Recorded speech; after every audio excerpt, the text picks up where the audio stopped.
Oi gente, e hoje eu vim contar mais relatos sobrenaturais pra vocês e os relatos de hoje são com a temática de casas e apartamentos assombrados. Espero que vocês gostem do vídeo de hoje. Se você ama esse tipo de conteúdo, não esquece de curtir o vídeo e de se inscrever no canal se você ainda não é inscrito, porque agora no início ajuda muito no crescimento do canal. E eu queria agradecer muito a quem se inscreveu, porque já temos 1000 inscritos e tipo, eu tô muito feliz.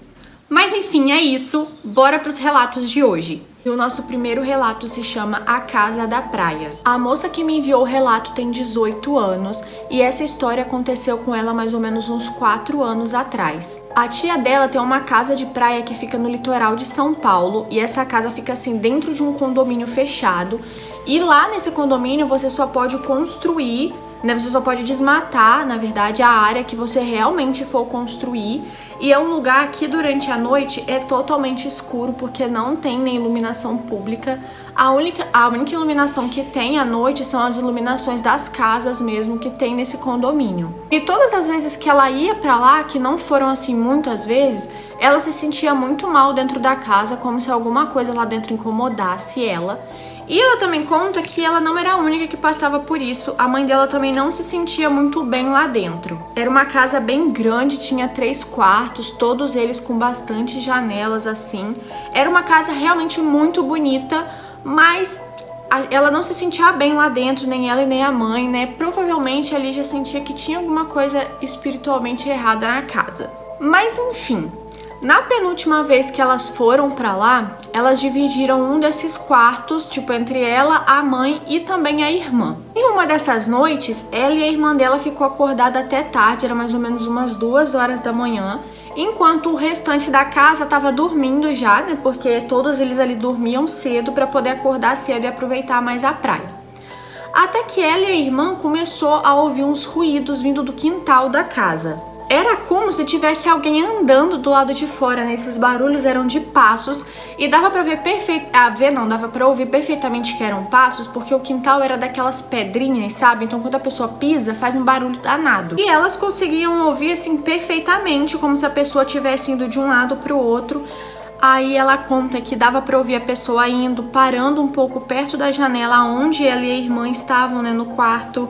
E nisso elas ficavam assim, completamente congeladas, porque elas ficavam com muito medo, achando que fosse assim uma pessoa de verdade que talvez pudesse fazer algum mal pra ela e pra família dela. E assim, gente, na última vez que aquela pessoa ou aquilo que elas não sabiam o que era, parou pela última vez em frente à janela delas, era como se ele tivesse jogado alguma coisa na janela ou então dado um soco.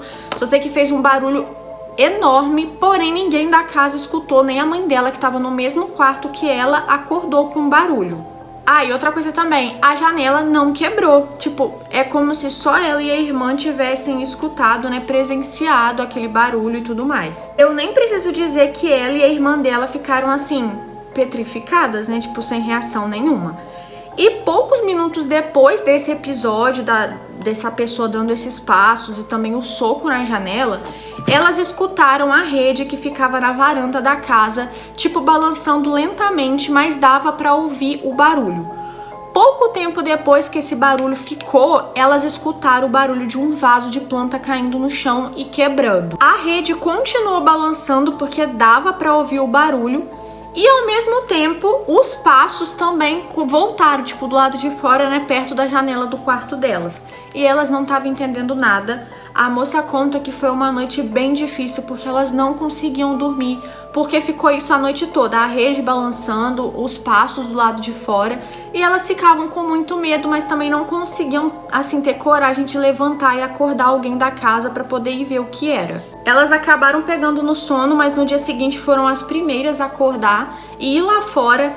E pasmem, gente, elas não encontraram nenhum vaso de planta quebrado, não tinha nenhum rastro de, sabe, nada, como se alguém tivesse andado do lado de fora nas pedrinhas. E elas contaram, né, pra todo mundo o que tinha acontecido na noite anterior, mas a tia delas meio que ficava desmentindo, falando que elas não tinham escutado nada. E elas sentiam que era como se a tia dela também soubesse de tudo aquilo, mas estivesse querendo encobrir alguma coisa, sabe? Querendo esconder algo. Ela achou aquilo muito estranho e tanto ela quanto a irmã começaram a pensar que talvez tivesse alguma coisa de errado com a casa.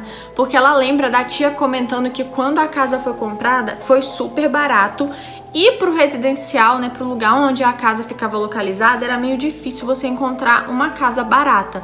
Então até hoje elas acham que provavelmente aconteceu alguma atrocidade dentro dessa casa e foi por isso que a tia dela conseguiu comprar em um preço menor.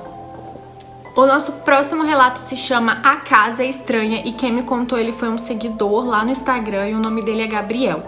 Ele conta que há mais ou menos uns 5 anos atrás, ele e a família dele se mudou para uma casa nova que o pai dele havia construído.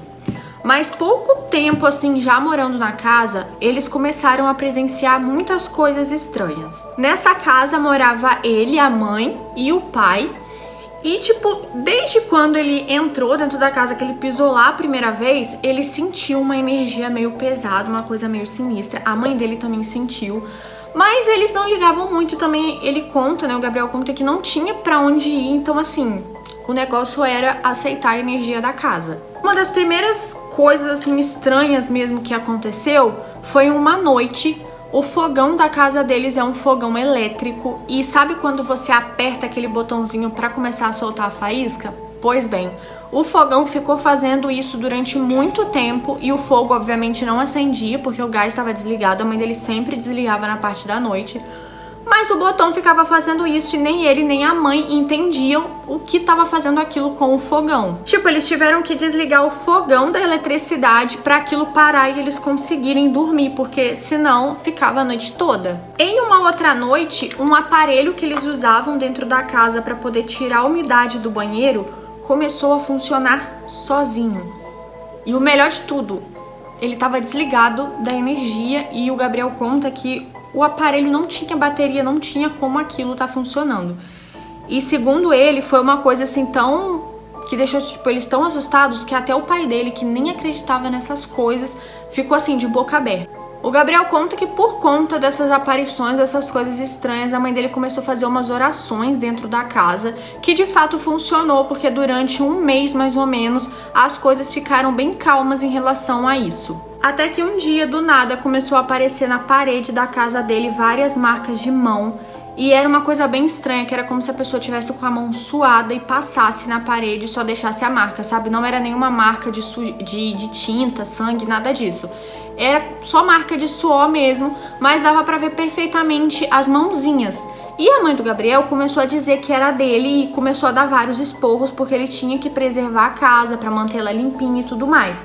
E como já tinha um mês que não acontecia nenhuma atividade sobrenatural na casa, a mãe dele ficou culpando ele, até que ele, cansado de ficar ouvindo ela falar, resolveu medir, colocou a mão dele por cima da marca e viu que a marca da mão era bem menorzinha, né? Era uma, tipo, como se fosse mão de criança, então não tinha nada a ver com a mão dele. E o Gabriel conversou com a mãe dele, tipo, mostrou que não tinha nada a ver com o tamanho da mão. E a única coisa que eles puderam fazer a respeito foi limpar e tentar deixar isso pra lá. E o Gabriel conta que mesmo limpando no dia seguinte, essas manchas, né, de mão apareciam em outros lugares da casa. E ele até conta que aparecia muito mais no quarto dele, por cima da cama, o que deixava ele com muito medo, porque, né, ele não sabia o que era aquilo. Depois de um tempo, essas marcas de mão na parede começaram a sumir e as coisas deram uma acalmada. Até que mais ou menos um ano atrás voltou a acontecer novamente. E o Gabriel conta que na cozinha da casa dele ficava um baú e eles usavam esse baú para guardar várias coisas, brinquedo, coisas da família e por aí vai. E esse baú ficava perto da onde ficava a cama dos cachorros dele, que era tudo na cozinha. E uma certa noite, o Gabriel, antes de se deitar, fechou a porta da cozinha e ligou o alarme e se deitou, porém ele não estava conseguindo dormir.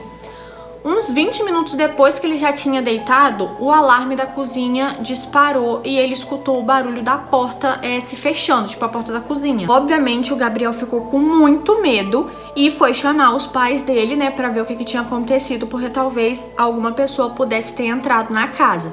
Só que quando eles foram até a cozinha, é aquilo, né, gente? Não tinha nada, não tinha ninguém, eles não conseguiam nem entender quem abriu a porta da cozinha. e muito menos quem fez o alarme disparar, porque não tinha ninguém. O pai do Gabriel verificou tudo, viu que não tinha nenhum perigo, não tinha ninguém dentro da casa, então eles voltaram a dormir e o Gabriel ficou a noite toda acordado, porque, né, depois disso ele não conseguia fechar nem os olhos. No dia seguinte, a mãe do Gabriel acordou e no segundo andar da casa, bem no corredor, ela encontrou um boneco que devia estar no fundo daquele baú e, tipo, por cima dele tinha várias outras coisas e era um boneco muito grande. E o Gabriel fala que a mãe dele já chegou questionando quem havia mexido no baú durante a madrugada e por que retirou aquele boneco e colocou lá em cima no meio do corredor. Era óbvio, né, que ninguém tinha tirado aquele boneco de lá e provavelmente ele saiu de lá sozinho. E o Gabriel conta que foi aí que ele começou, né? Ele e a família dele começou a se ligar sobre o boneco, porque até então eles não conseguiam lembrar de onde tinha vindo aquele boneco. Eles só sabiam que estava na casa e que um priminho do Gabriel amava ir pra lá e brincar com ele. Alguns dias depois, a cachorrinha do Gabriel começou a latir na direção desse baú e nada fazia o cachorro parar, até que o Gabriel teve que pegar ela e levar pro segundo andar, porque ela simplesmente não parava de latir o tempo todo. Nesse mesmo dia, o Gabriel conta que dava para ouvir vindo da cozinha a voz de uma mulher como se ela estivesse falando alto, conversando com alguém. Ele até achou que fosse a mãe dele, mas na hora que ele chegou na cozinha, simplesmente não tinha ninguém. Como eu falei, né, eles começaram a se ligar nessa questão do boneco, né, da onde ele tinha vindo. Então eles começaram a tentar lembrar quem tinha comprado, aonde eles tinham arrumado aquele boneco. E então o pai do Gabriel se lembrou que durante a construção da casa eles encontraram aquele boneco enterrado. E o pai do Gabriel simplesmente teve a brilhante ideia de pegar um boneco que ele achou enterrado e deixar dentro de casa. Pensou, não, é uma ótima ideia, meu filho e meu sobrinho vai amar brincar com esse boneco. Gente, pelo amor de Deus, eu deixava o troço enterrado, eu queimava esse boneco. Gente, nunca façam isso, nunca encontrem brinquedos por aí e levem pra dentro da casa de vocês. Enfim, a solução que eles viram pra esse tal boneco foi levar ele pra igreja, né, que a mãe do Gabriel conhecia. Ela era muito amiga de um pastor dessa igreja. E lá o pastor falou que realmente ele sentia uma coisa, uma energia muito estranha vindo daquele boneco, mas que era algo que ele preferia não mexer, porque, tipo assim, ele não tinha conhecimento pra mexer com algo daquela magnitude. Então, assim, gente, o troço era bem pesado mesmo. Mas aí o pastor aconselhou que ela jogasse o boneco fora e que eles fossem até a casa depois disso pra poder fazer uma oração, limpar a energia da casa. E o Gabriel conta que assim foi feito e que aos poucos as coisas foram voltando ao normal. E depois que eles jogaram aquele boneco fora e fizeram as orações dentro da casa e tudo mais, ele nunca mais ouviu, presenciou coisas estranhas. Agora a gente vai para o nosso próximo relato e ele se chama A Casa Estranha da Mata. A moça que me contou esse relato mora no Rio de Janeiro e essa história aconteceu na década de 80 e foi com o pai dela. Nessa época, o pai dela amava ir pra mata caçar e ele ia com os primos dela. Era uma coisa que a família inteira amava fazer. Um dia, que seria até um feriado, ela conta, o pai dela marcou de ir caçar com um primo dela que se chama Roberto. O pai dela se chama Jorge e o primo dela se chama Roberto. Então eles marcaram de ir no dia seguinte para essa caça e eles iam ir bem cedo, por volta das 5 e pouca da manhã, porque seria o horário perfeito para eles conseguirem capturar o pássaro que eles queriam. E eles combinaram de ir caçar num lugar chamado Matão, que ela até conta que era uma mata até pequena assim, mas que lá tinha muitos pássaros e essa mata ficava numas colinas. Era um lugar assim até meio afastado da casa dela. Mas todo mundo ali da região já estava acostumado a ir a esse lugar e eles conheciam assim essa mata com a palma da mão deles, principalmente o pai dela que caçava muito naquela região, então assim não tinha perigo nenhum. No dia da caça, o Roberto acabou não aparecendo, então o Jorge decidiu ir sozinho mesmo, porque ele precisava caçar o passarinho para poder levar na feira que ia ter na cidade para competição. Então ele não podia perder essa oportunidade, então por isso ele acabou indo sozinho mesmo. Então quando deu o horário, o pai dela saiu com a gaiola, com as coisinhas que ele precisava para poder fazer a caça. Não demorou mais que 1h30, era aí já por volta de umas 7 e pouca da manhã, o pai dela retornou todo estranho, sem passarinho, E aquilo a família toda estranhou, né? Porque não era uma cena comum de ver, ele sempre voltava com um passarinho que ele ia caçar. Então todo mundo começou a questionar ele sobre o que tinha acontecido, né? Se tinha dado alguma coisa errada na caça. Então o pai dela começou a contar que logo assim que ele chegou na entrada desse matão, ele avistou uma casa, mas era uma casa que ele nunca tinha visto antes. Era uma casa bonita, mas de certa forma era uma casa muito velha.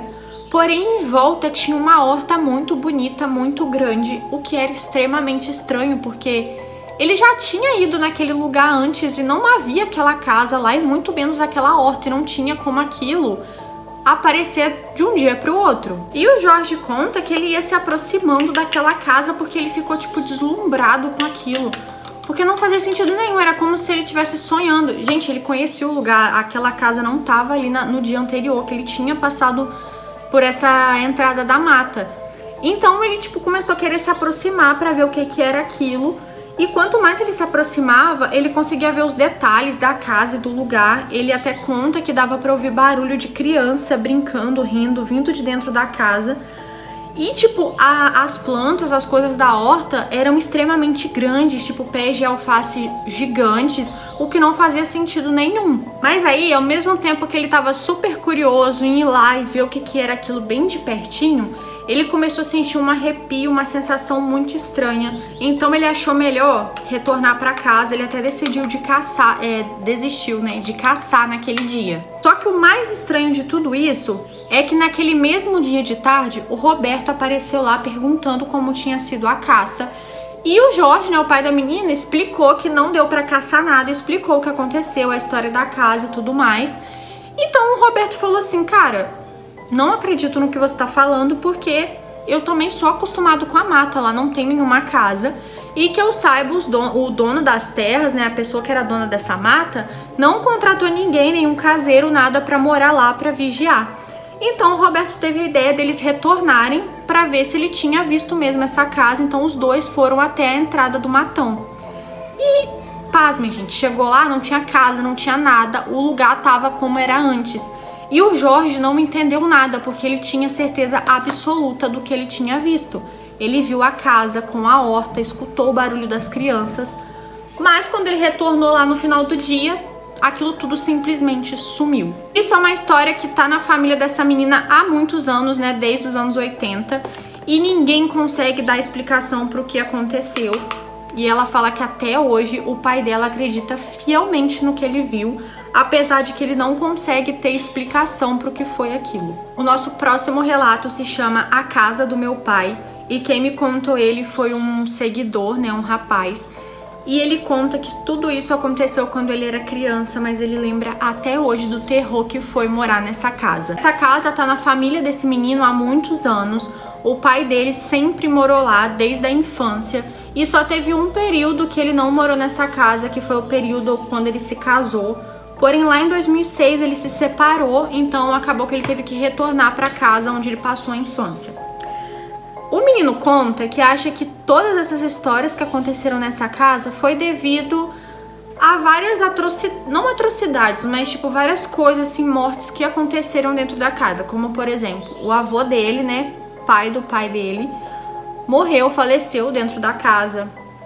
Um tio dele também acabou falecendo por complicações de um problema de saúde que ele tinha e também foi dentro da casa. A mãe dele também acabou falecendo, ficou muitos anos doente, morando nessa mesma casa. Então o menino acredita que por conta dessa energia, eles presenciavam tantas coisas ruins nesse lugar. Mas enfim, a história mesmo que eu vou contar hoje, que é o relato desse menino, aconteceu em 2011, quando ele tinha 15 anos. E nessa época, tanto a mãe quanto o pai moravam próximos um do outro, então ele estava sempre um pouco na casa de um pouco na casa de outro. E como o pai dele morava numa localidade muito boa, onde ele gostava de andar de bicicleta, ele geralmente deixava a bicicleta na casa do pai dele. E ele sempre guardava essa bicicleta no antigo quarto que a avó dele ficava, então era um quarto onde eles guardavam várias bagunças e a bicicleta dele ficava lá.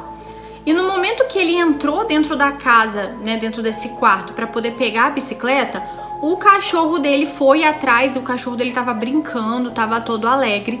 Mas foi eles entrarem dentro do quarto que o cachorro, tipo, ficava paralisado, olhando pra parede, seguindo algo, como se ele estivesse vendo alguma coisa, alguma pessoa indo de um lado pro outro, assim, na parede. Aquilo deixou o menino completamente assustado. Ele pegou a bicicleta dele, saiu atropelando qualquer coisa que ele via pela frente e saiu o mais rápido possível daquela casa. Porque além dele ter ficado assustado com o que ele viu o cachorro dele fazendo, ele também sentiu uma sensação, uma energia muito pesada ali dentro daquele quarto, então ele achou melhor não ficar por ali. Poucos dias depois desse ocorrido, dessa coisa que ele presenciou na casa do pai, ele tava lá para poder jantar. E era mais ou menos umas 6 e pouca da noite, quando do nada ele começou a sentir um cheiro de um perfume muito específico, que era o perfume que a avó dele usava. E ela sempre passava ele por volta de 6 e pouca também da noite, que era depois que ela tomava o banho e descia para poder jantar. Ele achou aquilo muito estranho e perguntou pro pai dele se ele tinha comprado aquele perfume novamente e tal, porque quem usava era a avó. E o pai dele falou que não, mas que realmente ele também estava sentindo o cheiro e todos os dias, naquele mesmo horário, ele sentiu o cheiro daquele perfume. E, gente, o mais estranho é que não tinha aquele vidro de perfume dentro da casa, então da onde que estava vindo aquele cheiro? O menino conta que na hora ele perdeu a fome, a vontade dele era se levantar da cadeira e ir embora para casa porque ele ficou com medo. Mas ele não queria deixar o pai dele ali porque ia ficar uma situação meio estranha. Mas aí, gente, o ápice mesmo foi mais ou menos um mês depois do que aconteceu durante esse jantar, a questão do perfume, que a casa do pai do menino simplesmente pegou fogo. Até aí, tudo bem, porque essas fatalidades acontecem mesmo. Porém, minutos antes da casa começar a pegar fogo assim do nada, porque os bombeiros não conseguiram identificar qual foi a causa do incêndio, uma vizinha deles, que era a tia do rapaz, disse que viu uma senhorinha andando pela varanda e, tipo, segundos depois o fogo começou. Então ela começou a dizer que foi essa senhora que botou fogo na casa. Porém, naquele horário não era pra ter ninguém ali, era pra casa estar vazia. E muito menos ter uma senhora lá, porque não morava nenhuma senhorinha na casa. Aquilo deixou todo mundo, assim, abismado, porque ninguém fazia ideia quem era aquela senhora. O pai do garoto até pensou em deixar aquela casa pra lá, até porque ela queimou mais ou menos uns 80%, então ele ia ter que reconstruir praticamente ela. E assim ele fez, ele não quis deixar pra lá por conta de ser uma casa da família, ter muitas memórias. E o garoto conta que depois desse incêndio, depois que a casa foi reformada, todas essas aparições pararam de acontecer. E até hoje ele fica se perguntando se talvez era alguma coisa que tinha dentro da casa que ainda prendia o espírito da avó dele ali. Ou talvez também era um outro espírito, talvez não era da avó dele. Mas até hoje ele acha que foi alguma coisa no incêndio que, tipo, libertou o que estava preso naquela casa. Ou talvez também foi a reforma, né? Porque teve que praticamente destruir tudo e começar do nada. Mas até hoje ninguém entendeu o que foi aquilo e ninguém nunca conseguiu explicar realmente como o incêndio começou. Nem o corpo de bombeiros, nem a polícia, nada. O incêndio foi simplesmente misterioso. Não deu para descobrir nem como e aonde, nem qual cômodo o incêndio começou.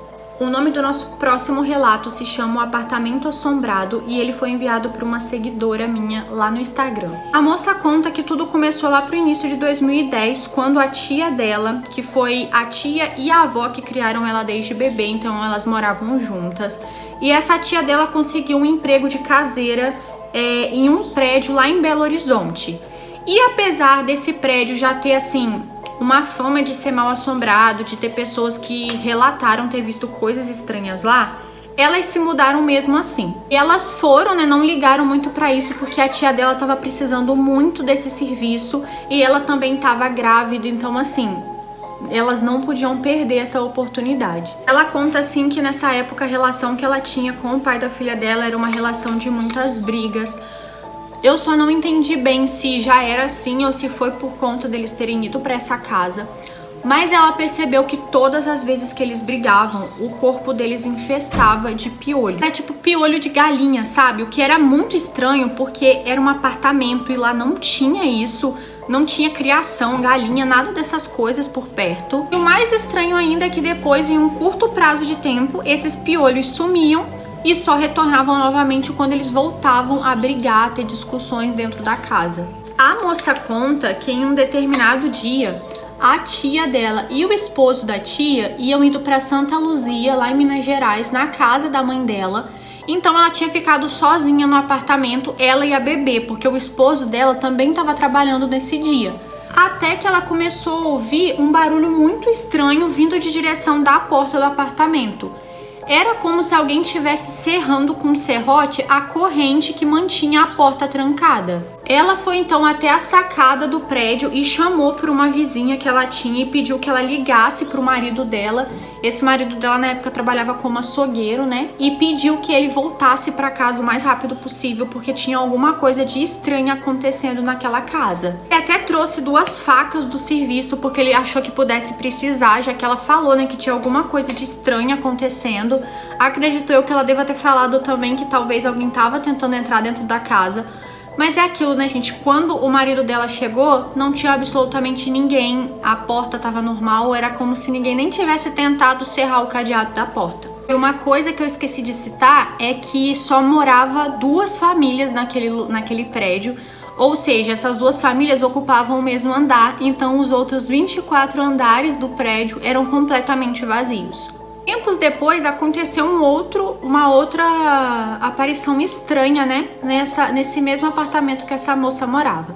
Ela conta que na época ela recebeu o convite de estar recebendo a imagem da mãe rainha na casa dela e ela, como uma pessoa muito católica, amou a ideia e óbvio que ela aceitou. Mas como não podia passar mais de 2 dias com a imagem, no dia seguinte ela teve que levar, né, passar a imagem adiante e ela foi levar num asilo que ficava próximo ao prédio. Porém, gente, na hora que ela retornou desse asilo, ela saiu do carro para poder abrir o portão da garagem e depois se sentou novamente no banco do carona. E nisso que o carro entrou para dentro da garagem, ela sentiu uma coisa muito estranha. Era como se fosse um vulto, uma coisa grande, muito estranha, como se tivesse vindo na direção dela pra, tipo, dar um soco. Só que nisso ela desviou e ela conseguiu escutar o barulho desse soco no banco aonde ela estava sentada. Ela rapidamente saiu do carro e subiu as escadas correndo em direção ao apartamento dela e ela ficou extremamente assustada com esse episódio. Novamente voltou a acontecer coisas estranhas nesse apartamento onde a moça morava. E ela conta que dessa vez era à noite, ela estava organizando a louça.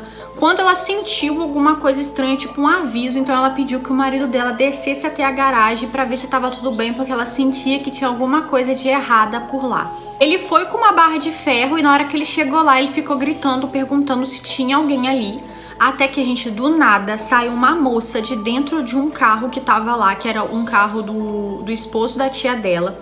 E essa moça tava com um moletom preto, era uma moça super estranha. Ela pediu que eles não fizessem nada com ela, porque ela tava grávida e por isso ela tava ali.